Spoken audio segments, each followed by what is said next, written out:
Yaya, tango tolobaka, mwasi abongwaka na moyibi te, ezalaka maseki te, ezalaka réalité. Mwasi soka bandiki moyibi, ezalaka malamu te. Kasi, ki moyibi mususu, ezalaka na ba circonstance mususu.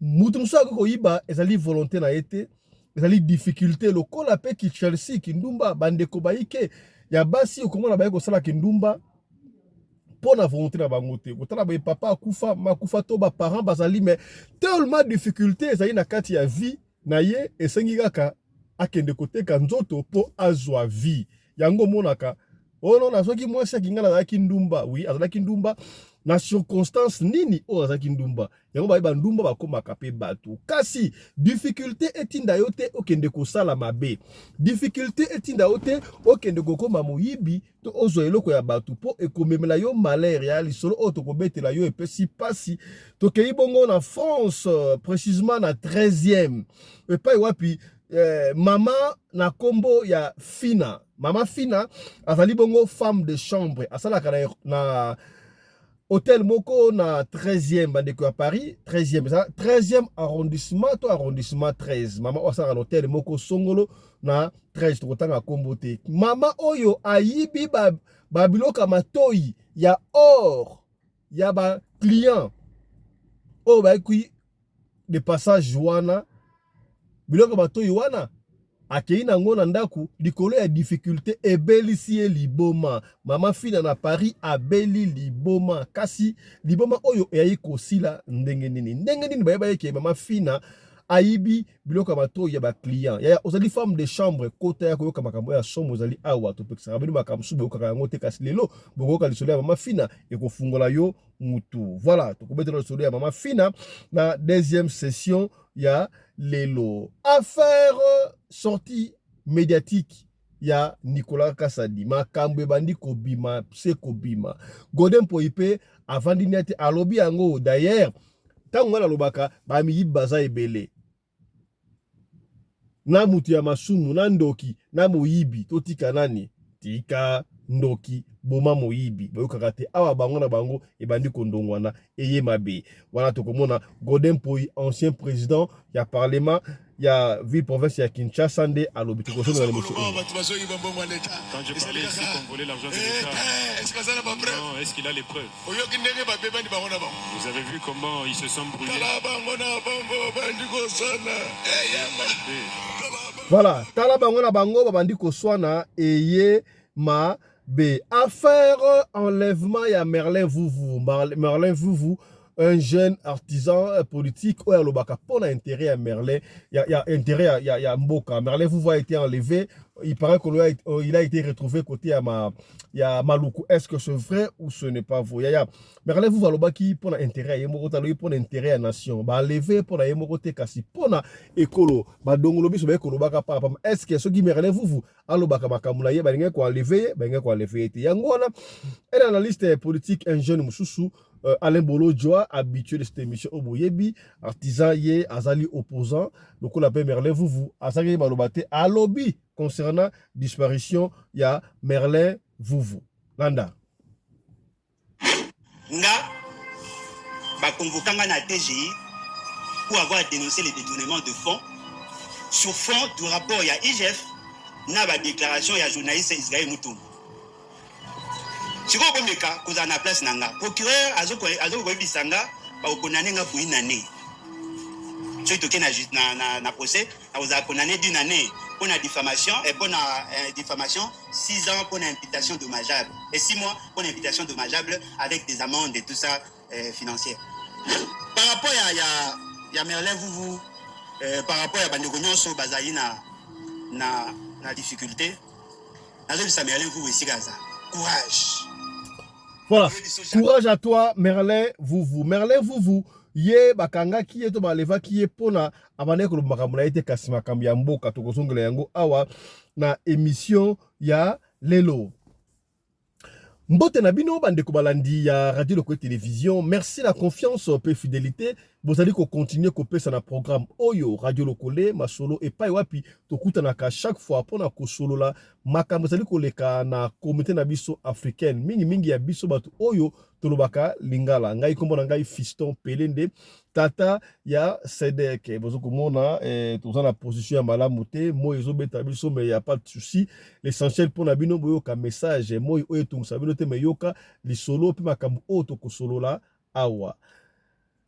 Merci Nayo, Maman Emezola, toujours présente, la première de la classe, Maman Emezola, toujours présente. Merci Papa Samuel Miguel, Bawana Ba Oyangai, Marie Bivens, toujours présente, on est ensemble. La Zaïroise Oda, voilà, on est ensemble, voilà Ba Oyo Yangai. Mbotenayo, Koko Iko, voilà, Tata ya Tongo, Tata ya Poto ya Tongo, Koko Iko. Mbotenayo, merci na monio. Mama Coco, Mbotenayo, merci na adhésion na yo na fondation Oyo ya ko soutenir ba orphelin na ba veuve to sengi pe yo mutuna no koti na fondation na te yo oya kokota na lumbango benga biso okomisa kombo to na besoin ya 1000 membres ya contribution na yo au minimum $1 par mois. Alors pour la réellement kocha $1 wana par mois et sengeli na biso to koma 1000 membres parce que sur 1000 membres ba ota $1, tu as $1000 par mois pour na kosunga ba orphelin yaya naze ko bondela yo koti sanzambe nyongo tout ça siko ba 50 quelque wana imaginer pour ça la komona quelque chose moi $1000 moi $2000 pour na kosunga ka ba orphelin il faut balia il faut ba mela il faut ba lata yaya baike baikoloba papa Fiston to bona ba image ya ba orphelin oui de temps en temps na nous tozu place à propriété ya kotia ba tout meto ko kende ba personne de meni bo mona ka o to sala ka déjà na ba hôpital to tala ba ndeko nini ba na ba kanini okomona ndeko mususu ka il faut akota scanner mais mbongo ezalité ndeko mususu il faut ba traiter pour na ba kisi ezalité ya ngwa tozu charge wana ya kosunga ka batu wana ya ba orphelin ba koma kapé batu ba kufela ba boti ba koma kapé batu. Moi je croyais que na plateforme oyo na groupe oyo na fondation oyo batu mingi ba kufela ba parents batu mingi ba leka na nzela ya difficulté ba koya ebele pour ya ko soigner ya tout même ça ba 50 €, ba 30 €, ba 20 €, ba 10 €, ba 100 €, ba 1000, ba 700 na ba ramususu oyo goute ko apporter le komorote pour na opesa €1 na yo 20 €, 30 €, 50 €, 10 €, 5 € pour na kosunga orphelin oyo soki nzambe basambeli pa nzambe boyebi ke nzambe yo kaka losambo ya ba veuve na ba orphelin makasi. Imaginons ça la difficulté mo siko ndeko moko sunga kaya à l'époque siko abeleli nzambe ko sala te pona yo okomi o comprendre voilà c'est que bien donc to benga papa Fiston pona osadere na plateforme oya kosunga ba veuve na ba orphelin. Merci beaucoup président to coordinateur ya plateforme Kimbangu 100 kg na moni wana tata Mbemba Nsei voilà oyo andimi ko la membre d'honneur na kati ya plateforme oyo pona kosunga ba orphelin na ba veuve. Je rappelle ici que remise de trophée munene kosana mabongo na ba autorité allemande organisée par tata Mbemba Nsei a copé sa bongo ba autorité et ya province Ozalaka ba trophée toko landa yango en direct à la radio locale tango ba côté date jusque là en préparation mais on vous annonce déjà ce que ba petite invitation il y a qu'à représenter communauté songolais ba congolais na Allemagne au pays pour mona ndenge trophée copé sa mapa ba kambi ya mboka Allemagne organisé cadeau signé tata Mbemba c'est voilà ya to copé de l'osika bo solo to na mboka France na 13e le solo ça la 13e arrondissement to arrondissement 13 dans la confusion on a beaucoup corriger biso mama Emezola de moi 13e arrondissement to arrondissement 13 dans France. Mama oyo azali mama ya 4 bana comme na ye mama fina azali femme de chambre ya beaucoup de femme de chambre ba kota ba ya koyoka makambo de rapport ba femme de chambre. Alors to ebi ke ya porte za radifie ça facilité bato ebele bakanisa soki moto akie poto abongi to nakisa ba image comment est-ce que bato to teka nzia na France en plein Paris en pleine région parisienne ya oui c'est vrai oteka ki lupango bostaki ntsintsa pour de quoi kende poto mais ça te soit comme na poto bana moko mape bandi kokwela ntete difficultés à la partout ya il faut obunda na vie pour la kozwa mukanda ebele bakanisa mukanda la facile mukanda ya facilité et puis mukanda il faut dépenser hein il faut katuku bianza otiembo engagé okomi na mboka oluki mukanda il faut aller ko s'intégrer. Maman fille na mbal na ye baza ba résident ba fana na France na Paris na mbal na ye y a eu un temps pour boyebi que vise la calé o les bas to ko boya ngote y a eu un temps oyo maman fille na difficulté quand tu na foyer na ye na mobali na ye bazaki na ba difficulté ya ko sakana te bazaki ba congolais ya Kinshasa. Alors tellement difficulté c'est quand qui papa en fait mobile ya mama fina akoma ki un peu maladie alors kayo bana ko beta et bana ko permettre de shooter akende bongo kayo avant daki na ndako. Donc mama fina akoma ki lokola kaka liboko moko tala mwasi ya makasi, la femme forte mama fina, force à toi muta pesi solo oyo camarade ya mama fina en collaboration ayebisa ki mama fina na kopesa lexo na yo papa fiston abeta après te ya bande comme on a ba femme de chambre bokota ba femme de chambre bokota boka lisolo oyo yo posola ka makam o sala ka attention pour mabe ekokota. Alors tellement difficulté komaki na difficulté na ndaku pona ba bebele ko futa ba facture donc nyoso boy yemoko mama fina abandai ko kasuite komla ke mutu ko soa ko sakate mais moi aboya ezate puto ebi yango balobaka na bolingo to bala naka pour le meilleur et pour le pire basi ebele ba mona raso ka bali il faut ka bonheur ezalaka tangu mabe kotaka bakimaka. Ce n'est pas le cas de mama fina abandai ko garder na mutema na ye na ki femme de chambre na salaka wana salaka na hôtel moko songolo na 13e. Alors un jour guest baguette avec banane bon bakaki hotel wana bazaki izaki groupe ya ba femme d'affaires moko boye ba utaka Angola baye baluaka suite bataka 4 baluaka suite si toi na 2 chambres na salon. Alors bango bataka 4 baluaka suite wana donc deux balles na chambre na chambre oh ça va mais siko mutu oyo akombela ka bango ndako wana mutakombela ba suite wana ezalaka mama fina jour à liboso baye deuxième c'était vraiment passé la une semaine na 4e jour tangu baye oyebi yango soki ozo louer na hôtel et qui va voyager bayebi ezalaka na papier on ba tiaka liboso porte wana donc disturb donc au disturb ko funa porte te so ba komba so ba moni papier wana ba leka ba clean ba yakate ba to ba komba ka ba femme de chambre ba yakate mais soko ti yango te ata obimi basala droit ya kofungola bafungoli bakombi chambre na o très bien bakombi yango babongisi ba changer ba drap OK boyebi ndenge sala maka na ba hôtel ba chambre ba femme de chambre na surtout mbote na bino ki femme de chambre ezali musala ya mabete musala moko noble oyo bande belé na poto batangi kelasi pona ba maman basala ki ba femme de chambre. Est-ce que ba père de chambre basala rapé papa ya chambre basala na mona papa chambre basala ko na ebite ba benga banani ka ba femme de chambre ba papa de chambre papa oyo osala chambre benga papa de chambre to maman de chambre kaka polo eza ko likelemba te likelemba tata mutata papa benga ka maman likelemba na ndeni sorry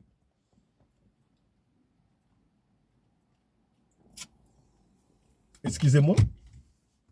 Alors mama fina 4e jour tanga zo komba wana ba stress ba facture ça il faut ba futa ba quand même faut futa donc elle avait des difficultés dans ndako donc moyen été tanga okomba pendant que okomba na mesa ya ba kolo chambre wana amoni eloko ya litoyi ya or atali boy or encore congolaise na or ba yebi or très bien atali boy eloko ya litoyi azu eloko ya litoyi wana abi na ba difficulté wana nango azu yango abombi. Asilisi pa bongi chambre très bien, si la KP, si ça va accueillir. Tant que yango bakolo chambre za kite bagenda osala makambo makenda ki wana. Tango azongi ndako na ye, azongi ba 17h, ba 17h, ba 18h moko bazongi, azuka asaki a déposer dans salon wana très fatigué. Papa qui est dans sous musala te pour abeli, bana ba ki wana ki bana si balamba ki déjà aller à Sokoli après a mi boa ki mbala moko na mbetu. Tango tokomi kaka ba 0h moko boye ba 0h mbala moko mama fina bandi ko ganga asutuki na pongi nini abandi ko ganga mama fina bandi ko ganga te bozwa chenette wana eza pardon eloko matoyi wana eza na saki na ngai eloko matoyi eza na saki na ngai balingi babomba ngai po eloko matoyi balingi basaki fenga po matoyi mama fina mbala mama qu'est-ce qui ne va pas biloko matoyi wapi biloko matoyi eza na saki na ngai balingi babomba ngai po eloko matoyi oyo na uzoki yango na chambre na salaka na chambre 313 na salaka chambre 313 nga balingi babomba ngai tango nga alobi ndenge wana loki mama fina mutu ebaluki mama fina abandi ko kata bilamba ba robe nino zaki nango abandi ko kata ko souvent na mwana mukolo papa andi ko simba ye mwana ya mwasi akoti donc o mibali mo ba ko tezate parce que maman bandi ko kata forme akati ya pyjama akati atika la bolumbu donc mama fina abeli liboma na kati ya ndako heureusement ezalaki na butu na kati ya chambre papa simbi mwana ya mwasi ya mkolo na walandi ba simbi bakangi mama basinga na mbetu papa fito bakanga muninga na basinga mama fina bakangi basinga bien na butu anti ba deuxième mois mama balalite alors tout le monde que parlait mais le kamato il arrête ya sac conso le mari ne comprenait pas quand même mobala bibi na salon a juste sac ya mwasi na ye apandi na kati amoni eloko litoi batia na papier hygiénique afungolo biloko litoi en or mais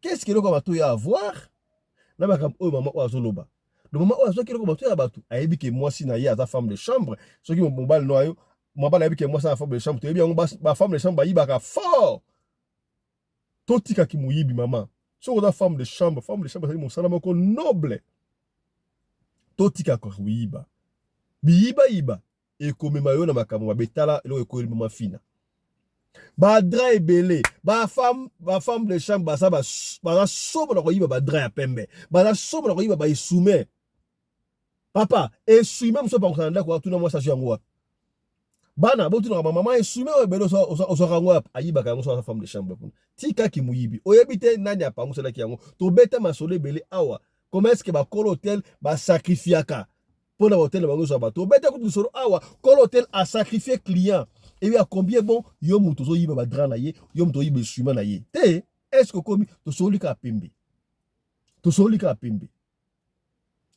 bakangie basinga tangu tongo etani makambo le mari ya mama fina il avait compris que makambo eza mamba hôpital te makambo spirituel quoi lo iboto moni pelo oyo ça va le kamute na tongo mama atikali na basinga bana bakelaki classe te yaya imbale ya mukolo na baleki bakelaki classe te yaya liboso na papa bazui eloko litoyi wana inde tina 13e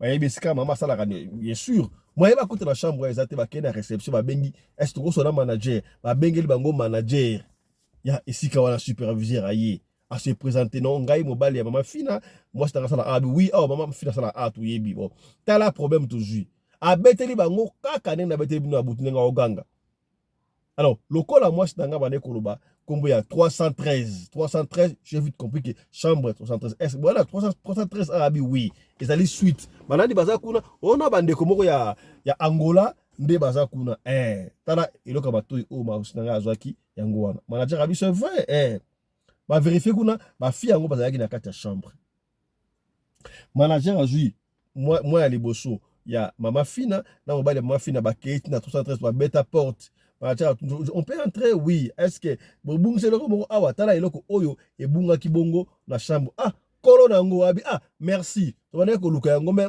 eloko bunga ki bo déclarer ki te pona nini. C'est suspect hein.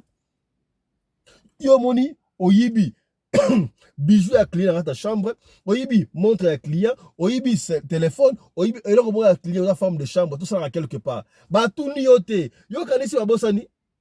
To bato basalaka à côté de magasin ayibi on a beta kafa na oke beta na magasin Zara na oke beta na magasin moko songolo o kanista ngo yiba ka bamona kaote soko yibi obimi o kaniti ba moni ote o moni yanki ya ba tiki ba yibi ba ko sala na onini est-ce que komi to partager ko to partager mission partager tilanga ba j'aime et puis à tout s'abonner ko to bitu na besoin comme 25 000 membres.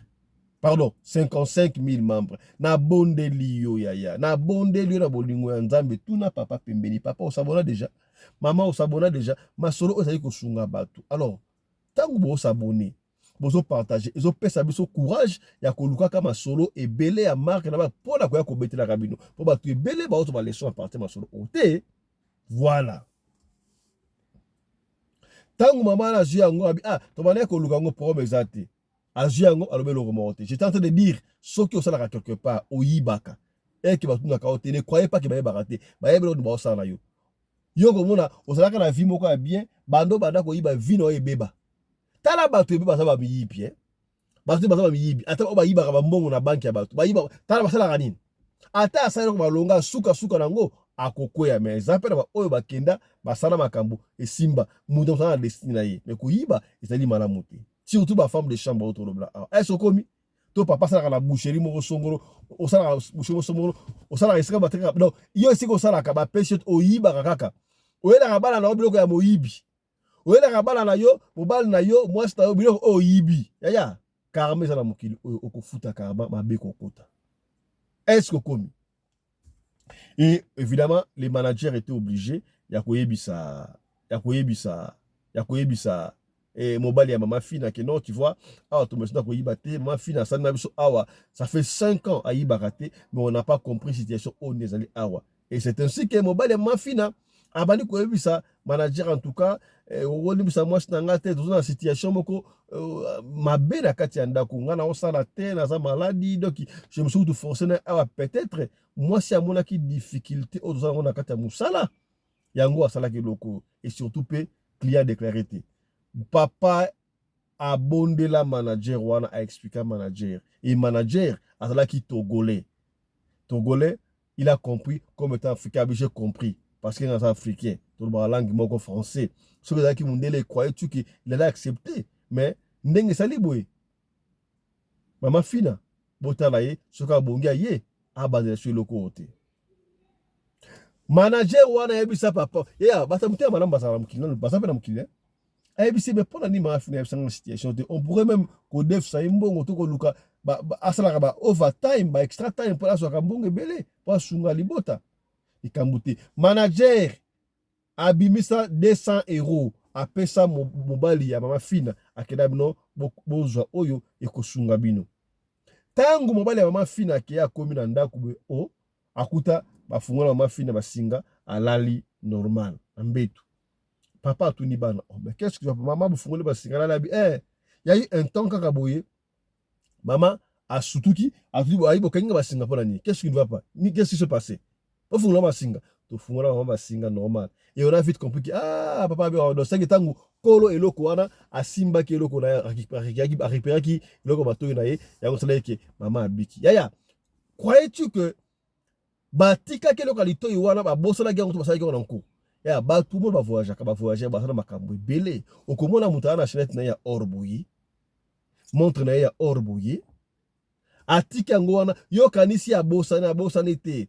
Azoko luka mutu nini eazwa yota kokomona ngo chenette ya or okomona yango médaille ya or bag ya or le rato ya or atewana na yiba nzoka te yango sacrifier ata eza 300 €, ata eza 1000 €. Tango yo akoteka zuyo wana ya ko gagner combien na sima wana o comprendre est-ce que comprendre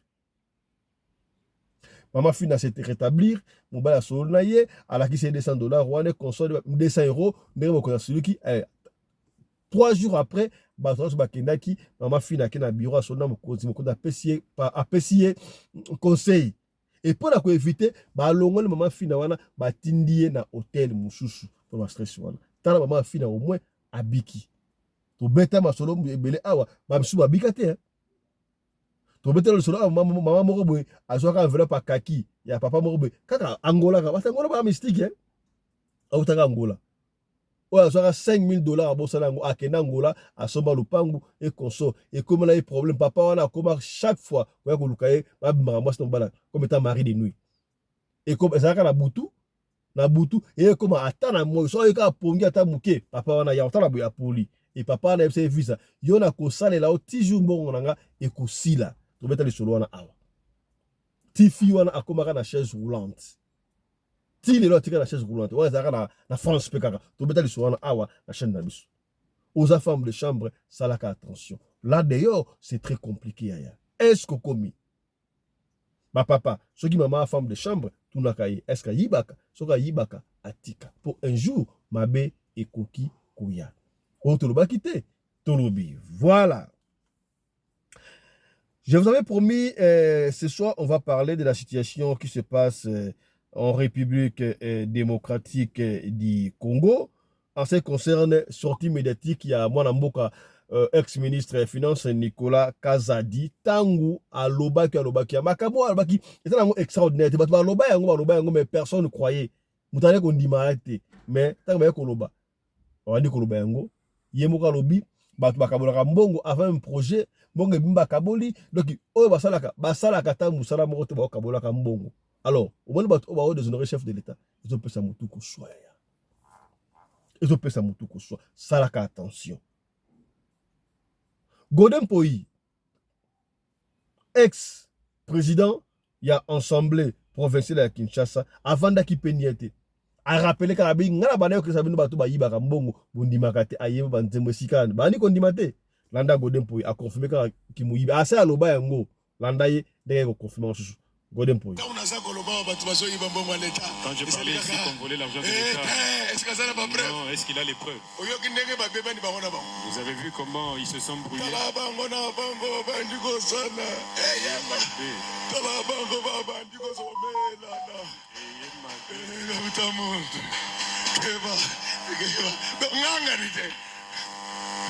En tout cas, celui qui a volé les millions, on l'arrête et qu'on coupe ses mains. Si c'est une femme,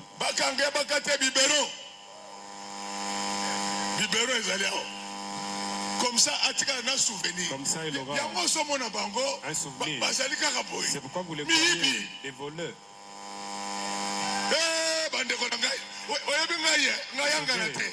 Est-ce que Godin parle, il a des preuves? Est-ce que si nous arrêtons 3 personnes qui ont volé l'argent, nous allons améliorer le Congo. Vous qui avez volé l'argent, IGF, ministre de Finances est en train de retourner tout l'argent que vous avez volé. Retournez tout ce que vous avez volé comme argent. Si vous ne le faites pas, je vais vous couper les mains. Vous, les femmes, je vais vous couper les mains. Imaginez-vous que vous avez une maman mouyibi. Donc, c'est-à-dire, on met là. Imagine que tu as une maman volée. C'est-à-dire que tu as allaité le vol. Voilà. Donc, eza honte pour la bino yaya boze ko iba mbongo ya l'État. Mbongo ya contribuable congolais jusqu'à quand? Mais to peki si binoté. Ata surtout que dans Dash Balbaka, celui qui travaille à l'hôtel, mange à l'hôtel. Et ya, je vois pas exemple à c'est Mobutu te. Croyez-vous que Bata Mobutu ba yibate? Bata Mobutu ba neko yiba. Et c'est bon, au moins a bongi sinzela quand même mais a dégradé michene mike au moins quand même musala mais bino bo ali ko yiba nyonso sans pour autant que tu travailles salama. Honte à vous. Na loi ba yibi. Mama fifi masuka voleuse ne ba lobinga na lobi ngota yiba. Ba province presque dans tout ba yibi ye moko pe IGF. Tanga so kodela ba tunzo ka yibo pe IGF ali ko yiba sumbongo.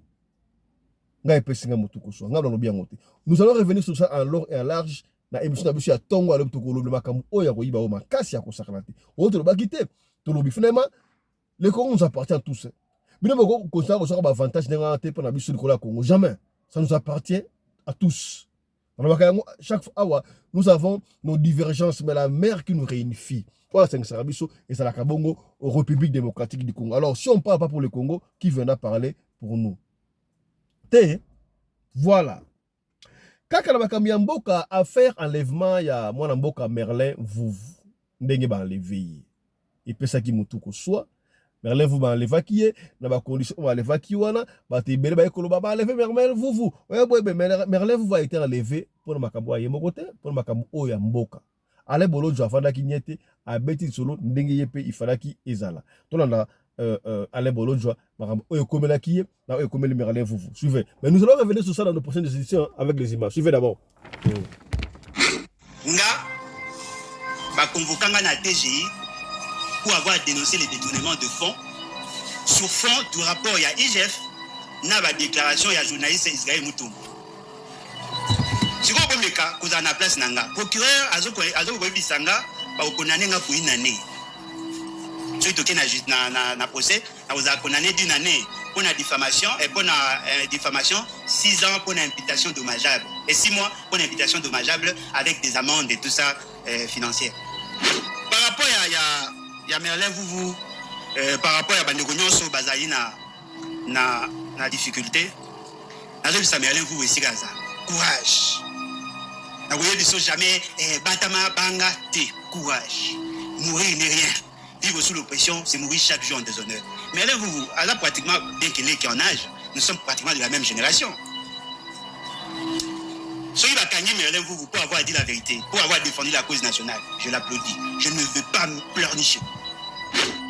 Parce que ce n'est pas pour la nation. Madame Bakangé, alobaki makambuya, pays. Et ça, vous coïncidez dans ma campagne, le peuple sur Bakangé, la tête. Vous continuez le combat. Et ça, pour s'arrêter. Certains Merlin, un autre Merlin, vous va renaître. Et puis, on va continuer le combat. Ne n'abdiquons jamais à notre responsabilité. Parce que si nous abdiquons à notre responsabilité, cette association de malfaiteurs, d'après Nicolas Kazadi, va continuer à détourner le fonds public. Courage, mon jeune frère. Bunda, mais l'eau est vrai. La Constitution dit, si vous l'avez arrêté 48 heures après, il doit être devant son juge naturel. Ceux qui vont gagner mon tour, soit tabenga baboti bandeko na ye, soit tabenga avocat na ye. Awa na Congo, okoyi ko kangama. Bakangi yo soki vendredi, baki ko kuta nzoto na yo côté ya Kingabwa balobi il s'est infligé. Ba moi ya sikawo ebimi na réunion na physique. Il s'est infligé, ba komi ko luka ona, ami Peter c'est dans Masai on a trouvé bloc note na ye, il aurait dit. Vous savez la différence qu'il y a entre moi et l'essentiel de vos politiciens. Je ne dépends de personne. Voilà pourquoi je me sens toujours libre. Et personne. Oyebi bien que nga sala testament chaque jour. Oyebi. Parce que dites-moi, net aux arts toujours le bas. Na weko bima bakanginga, ba weko bomanga. C'est clair non? Bino de lokwa bolinga vie mingi ndebo banga au sala testament. Na opesa nos conseils. Vous sala la testament et vous avez bien pour baotika, pas na moins de problèmes. Mes enfants savent d'ailleurs écoute bazar. Certains. Mes enfants savent que la vie que je mène, le combat que je mène, tout peut arriver à n'importe quel moment. Vous savez pourquoi nous perdons la guerre? Parce que nous sommes gérés par des détourneurs. Nous sommes gérés par des détourneurs. Comment sommes-nous devenus incapables de faire face au M23 qui était défait en 2013? Et au-delà de tout, si vous nous reprochez le fait de n'avoir pas condamné la résurgence du M23, mais pourquoi soutenez-vous alors ceux qui ont donné le moyen au M23 de ressurgir? Vous comprenez que les traîtres ne sont pas de ce côté, les traîtres sont de l'autre côté. Et c'est Félix Tshisekedi, il est au traître. Merci. Non, il les rejoint de la même manière, Félix Tshisekedi avait rejoint Kagame. C'est pas une émission, s'il vous plaît. Voilà. De la même manière, il a rejoint Kagame, il a embrassé, ils ont chanté pour lui, Yonanobo et Kagame, ils ont donné 30 vaches à la famille de l'ancien ministre en charge des Affaires étrangères de Rwanda, ils ont donné le moyen au M23 de ressurgir. Si je dois condamner, je condamne celui qui est responsable. Ce gouvernement ne vaut absolument rien. Tant qu'on ne va pas respecter la norme de gouvernance, tant que le détournement de fonds est conçu par la personne qui devait défendre la Constitution, ne comptez pas sur moi. Je préfère rester, si je le suis, je préfère rester pauvre. Ma génération, ou les générations qui viennent après moi, ne sont pas condamnées à vivre la misère. Voilà. Et ce n'est pas normal qu'on nous amène de fou. Nous allons revenir sur ça dans notre émission. Il y a demain matin, voilà.